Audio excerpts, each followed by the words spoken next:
चलिए फिर शुरू करते हैं फाइनेंशियल स्टेटमेंट के आगे का टॉपिक। फाइनेंशियल स्टेटमेंट में ही आगे का टॉपिक हम लोगों ने कुछ 4-5 एडजस्टमेंट 5-6 कुछ पढ़ लिया था। ठीक है, आगे बढ़ते हैं। अब कौन सा है? आउटस्टैंडिंग इनकम की बात कही गई है। आउटस्टैंडिंग इनकम, इसका मतलब है कि इनकम अभी बकाया है। बात समझ में आ रही है? जैसे मान लीजिए किसी व्यक्ति को कमीशन मिलता है तो क्या लिखेगा? Bank account debit to commission, ये उसकी इनकम है।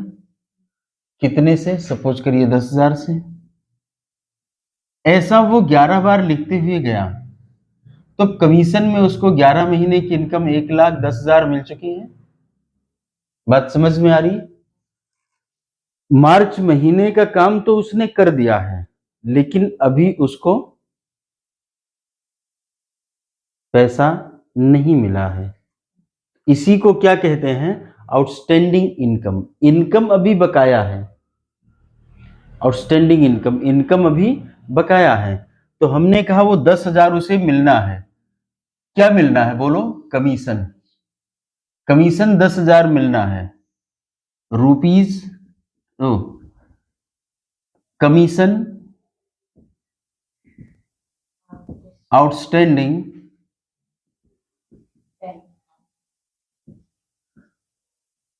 10,000। 10,000 रुपए अभी बकाये में हैं, मिलने हैं। इनकम तो एक्रू हो गई ना, इनकम तो हो गई है।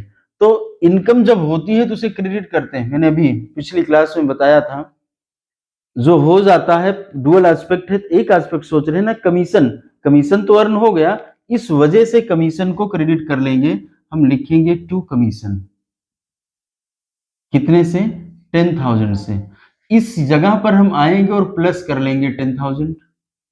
हमारा कमीशन की इनकम 1,20,000 हो गई है। अभी तक पैसा आ जाता था तो हम क्या कहते हैं? बैंक अकाउंट डेबिट कर लेते थे, या कैश में आता है तो कैश डेबिट करते हैं।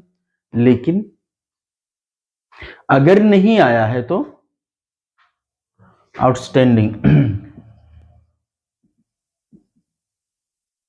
आउटस्टैंडिंग कमीशन या कमीशन आउटस्टैंडिंग, जो भी आप लिखना चाहें, DR अकाउंट में लिखते हैं 10,000। तो ध्यान देना है, ये क्या डेबिट हो गई? क्यों? क्योंकि असेट है। असेट कैसे है?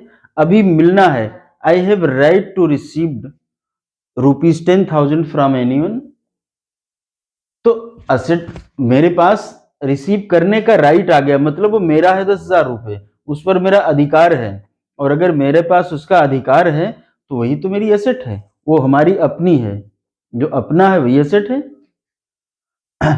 तो आउटस्टैंडिंग, अब ध्यान देना, कोई क्वेश्चन पूछ ले आउटस्टैंडिंग होता क्या है, ध्यान से सुनना मैं क्या पूछ रहा हूं। आउटस्टैंडिंग क्या होता? असेट या लायबिलिटी? तो जवाब क्या होगा? आउटस्टैंडिंग क्या है? असेट या लायबिलिटी? कुछ नहीं है। क्यों कुछ नहीं है? उसके आगे कुछ जुड़ा नहीं हुआ। आउटस्टैंडिंग बकाया है। आउटस्टैंडिंग की हिंदी बकाया। अभी बकाया है, वो किसी रूप में मेरे सामने नहीं आया है कि कौन सा बकाया है। आउटस्टैंडिंग ऐसा है कि मुझे देना है कि आउटस्टैंडिंग मुझे मिलना है, ये तो डिसाइड नहीं हुआ। तो मुझसे पूछेंगे कौन सा आउटस्टैंडिंग है, वो कहेगा खर्चे का आउटस्टैंडिंग। खर्चे का आउटस्टैंडिंग मतलब तुम्हें देना है, तुम्हारे खर्च का आउटस्टैंडिंग क्या है? तुमने कहीं खर्च कर लिया है, you have to pay in future, that is called liability. और अगर इनकम का आउटस्टैंडिंग है, means you right to receive your right on that money from against that person, that is called asset. आपका अधिकार है, मैंने यही बताया था, जो आपका है वही एसेट है। जो मैंने डेफिनेशन बताई है, बड़ी मेहनत से, कई सालों की मेहनत से बनाया है, वो कहीं फेल नहीं होना है। तो मतलब ये हुआ कि खर्चे का बकाया मेरी लायबिलिटी होती है और इनकम का बकाया मेरी असेट होते। मैं रटा नहीं रहा हूं, नहीं तो कुछ लोग पीछे की तो सारी बातें भूल जाते हैं, ये वाली लाइन नोट कर लेते हैं। क्या नोट कर लेते हैं? खर्चे का बकाया लायबिलिटी है और इनकम का बकाया असेट है। अब उनको याद हो गया, चलो अभी याद है, गए, अब सोचने लगे कौन सा वाला बकाया लायबिलिटी थी और कौन सा वाला बकाया असेट थी। कंसेप्ट फेल हो। कंसेप्ट होना चाहिए, हमें ये चेक करना है किस बकाये में मुझे पेमेंट करना है। जब पेमेंट करने की बात आती है, फ्यूचर में पेमेंट करना है तो लायबिलिटी है, तो और किस में मिलना है, जिसमें मिलने का अधिकार है, जो मनी में कन्वर्जन वो असेट है हमारा। क्लियर? तो ये हुआ हमारा। अगला क्या है? ये कौन सा नंबर था? 5 अच्छे 6 नंबर पर आते हैं, अनअर्न्ड इनकम, या इसका दूसरा नाम है इनकम रिसीव्ड इन एडवांस। इसका मतलब क्या हुआ? इसी एग्जाम्पल में थोड़ा सा ट्विस्ट लाते हैं। इसी एग्जाम्पल में हमने कहा 10,000 रुपए हर महीने मुझे मिलना था। मिलते मिलते हुआ क्या, वो आदमी कहीं जाने वाला था, उसने मार्च में ही कहा तुम अप्रैल का भी पैसा ले लो। Means we have received rupees 10,000 extra, means 1,30,000 April की भी इनकम। तो जब मैंने एंट्री किया होगा तो क्या एंट्री किया होगा? Bank account debit to commission. ऐसे करते करते हमने कमीशन को क्रेडिट कितना कर दिया है? 1,30,000, 10,000 एक्स्ट्रा कर दिया है। बात समझ में आ रही है? अब जब मैं एडजस्टमेंट करने, यही तो एडजस्टमेंट है, मैंने अधिक कर लिया है, अब इसको क्या करेंगे? उल्टा कर देंगे। उल्टा करने मतलब क्रेडिट को डेबिट कर देंगे। तो क्या करेंगे? Commission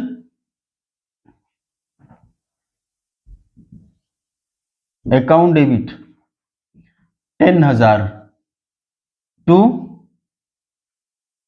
advance commission.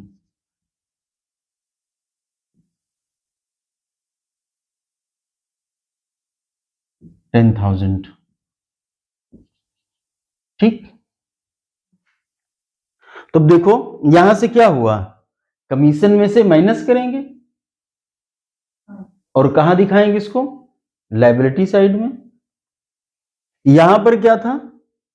आउटस्टैंडिंग थी इनकम, इनकम में ऐड करेंगे और फिर असेट में दिखाएंगे। तो आउटस्टैंडिंग इनकम को कहां दिखाएंगे? असेट में, और इनकम को ऐड करके पीएल के क्रेडिट में दिखा देंगे या ट्रेडिंग के क्रेडिट में दिखा देंगे, जहां का आइटम होगा। डायरेक्ट है तो ट्रेडिंग, इनडायरेक्ट है तो पीएल। क्लियर? अगला क्या है एडजस्टमेंट?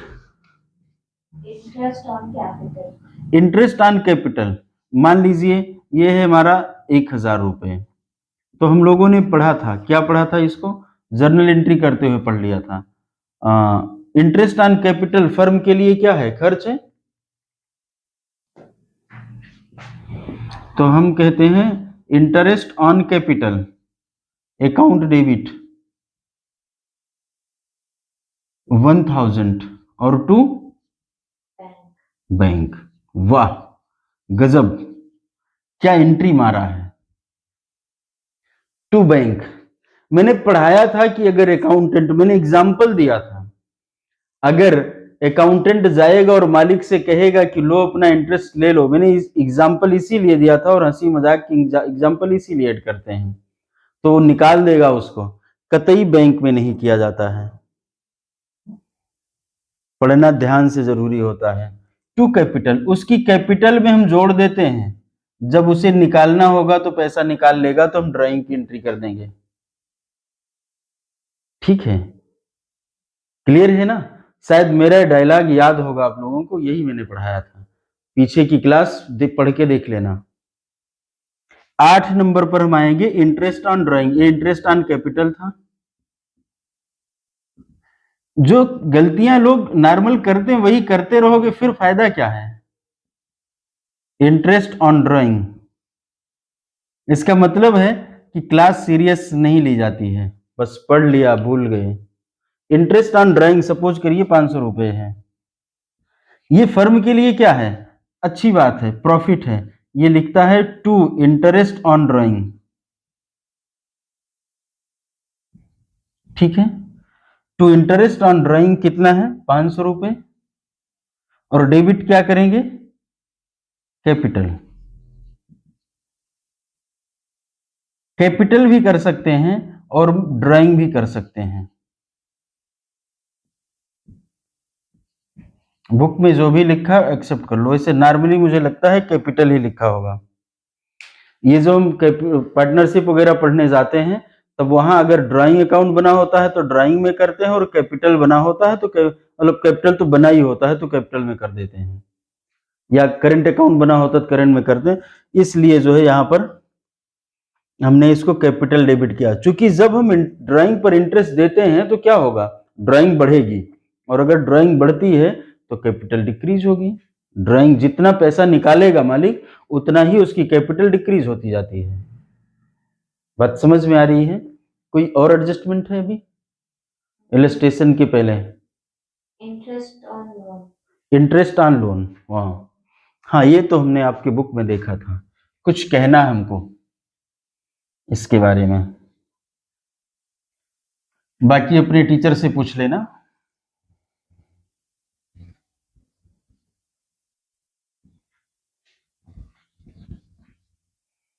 इंटरेस्ट ऑन लोन आपकी बुक में जो लिखा है अभी कौन सा नंबर में? 8वां 9वां? Interest on loan. सपोज करिए कि 1,00,000 रुपए का लोन है और उस पर 10% का इंटरेस्ट लगता है। तो अगर मैं कैलकुलेशन करूं तो इंटरेस्ट की क्या फिगर निकल करके आएगी एक साल में? 1 lakh into 10% is equal to 10,000। ठीक है, तो इंटरेस्ट क्या होता है? इंटरेस्ट हमारे लिए खर्च होता है। तो हम एंट्री करेंगे interest on loan account debit 10,000, या सिर्फ इंटरेस्ट भी आपकी बुक में किया होगा, इंटरेस्ट अकाउंट डेबिट भी किया होगा या इंटरेस्ट ऑन लोन जो भी किया है, टू लोन अकाउंट, ऐसा मैंने पढ़ा है। लेकिन आपकी बुक में इसको कुछ दूसरे तरीके से लिखा है उन्होंने शायद ऐसे लिखा है, देख लेना, ऐसे लिखा है इंटरेस्ट अकाउंट डेबिट, यहां तो हमारी उनकी सहमति है, और टू उन्होंने कुछ लिख दिया है पता नहीं कैसे, टू इंटरेस्ट आउटस्टैंडिंग, कुछ ऐसे लिखा है ना, चेक कर लो जरा। हाँ, interest on loan outstanding account. ये पता नहीं क्यों ऐसा नॉमेनक्लेचर यूज किया, मुझे नहीं पता है।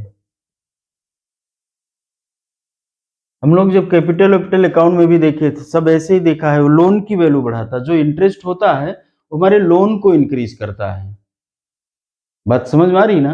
किसी व्यक्ति ने 1,00,000 रुपए का लोन ले रखा है और उस पर 10,000 का ब्याज हो गया, तो उसका लोन अमाउंट जो निकल करके उसकी फिगर आती है, मैंने सभी बैंक स्टेटमेंट में देखे हैं, तो 10,000 उसके लोन अमाउंट में जुड़ा हुआ होता है। ठीक है, अब यहाँ पर लिखा to interest on loan outstanding account, ठीक है, कोई इस पर मुझे आपत्ति नहीं है, लेकिन मुझे वाला ज्यादा अच्छा लगता है।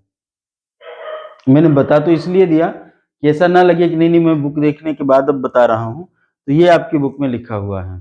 ठीक है, मेरे हिसाब से लोन में जुड़ते रहना चाहिए। आप उसको जब पेमेंट करेंगे तब क्या करेंगे, मान लीजिए अब मैं टॉपिक के थोड़ा और आगे जा रहा हूँ, इतना ही आप में है एडजस्टमेंट में। जब हम पेमेंट करते हैं तो फिर ऐसे कर देंगे लोन अकाउंट डेबिट और टू बैंक अकाउंट 10,000 से। फिलहाल ये एडजस्टमेंट का पॉइंट नहीं है, ये एक एक्स्ट्रा हमने लिखा हुआ है, कंफ्यूज नहीं होना है। बात समझ में आई? और कोई एडजस्टमेंट अभी है इलस्ट्रेशन के पहले? तो हम लोगों ने 9 एडजस्टमेंट कर लिया है, फिर आगे इलस्ट्रेशन करेंगे, बाकी फिर मिलते हैं तब उस सवाल करेंगे। आप लोग ये वाला इलस्ट्रेशन करके ले आइएगा, ठीक है ना?